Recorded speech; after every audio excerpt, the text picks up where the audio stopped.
April প্রথম দফার ভোটের আগে দেখা গিয়েছিল আইপ্যাকের অন্যতম ডাইরেক্টর বিনেশ চান্ডেল তাকে দিল্লিতে এনফোর্সমেন্ট ডিরেক্টরেটের তরফ থেকে সদর দপ্তরে আর্থিক তছরূপের মামলায় গ্রেফতার করা হয় এবং তারপর তাকে ফের আদালতে পেশ করা হয়, যেখানে এনফোর্সমেন্ট ডিরেক্টরেটের তরফ থেকে তার বিরুদ্ধে একাধিক অভিযোগ আনা হয়, একাধিক তথ্য, একাধিক নথির কথা বলা হয়, যেখানে বলা হয় যে তাকে যদি জামিন দেওয়া হয় তাহলে তিনি এভিডেন্স ট্যাম্পার করতে পারে, তিনি প্রভাবিত করতে পারেন সাক্ষীদেরকে এবং তিনি একজন প্রভাবশালী ব্যক্তি, এই কথাও কিন্তু এনফোর্সমেন্ট ডিরেক্টরেটের তরফ থেকে বলা হয়েছিল।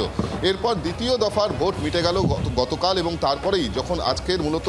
এই বিনেশ চান্ডেলকে তাকে এই আর্থিক তছরূপের মামলায় এনফোর্সমেন্ট ডিরেক্টরেটের পাটিয়ালা হাউস কোর্টে পেশ করা হয় ইডির তরফ থেকে, সেখানে কিন্তু জামিনের সপক্ষে সওয়াল করা হয় এই বিনেশ চান্ডেলের আইনজীবীর তরফ থেকে, জামিনের আবেদন করা হয়, কিন্তু উল্লেখযোগ্যভাবে এবং তাৎপর্যপূর্ণভাবে তার জামিনের আবেদনের কোনো বিরোধিতাই করল না এনফোর্সমেন্ট ডিরেক্টরেটের তদন্তকারী আধিকারিকরা বা আইনজীবীরা, এবং এক্ষেত্রে সমস্ত সওয়াল জবাব শোনার পর আদালতের তরফ থেকে এই বিনেশ চান্ডেলকে শর্ত সাপেক্ষে জামিন দেওয়া হলো। কোইন্সিডেন্টালি এবং অত্যন্ত তাৎপর্যপূর্ণভাবে বিনেশ চান্ডেলকে দ্বিতীয় দফার ভোটের শেষ হওয়ার ঠিক পরের দিনই একেবারে তার জামিনের আবেদনের কোনো বিরোধিতা হলো না এবং তিনি জামিন পেয়ে গেলেন। এই নিয়ে কিন্তু বিস্তর জল্পনা কল্পনা শুরু হয়েছে। আপাততভাবে এনফোর্সমেন্ট ডিরেক্টরেট সূত্রে যেটা খবর যে পাটিয়ালা হাউস কোর্টে এই বিনেশ চান্ডেলকে পেশ করা হলে তাকে শর্ত সাপেক্ষে জামিন দিয়েছে পাটিয়ালা হাউস কোর্ট, এমনটাই জানা যাচ্ছে।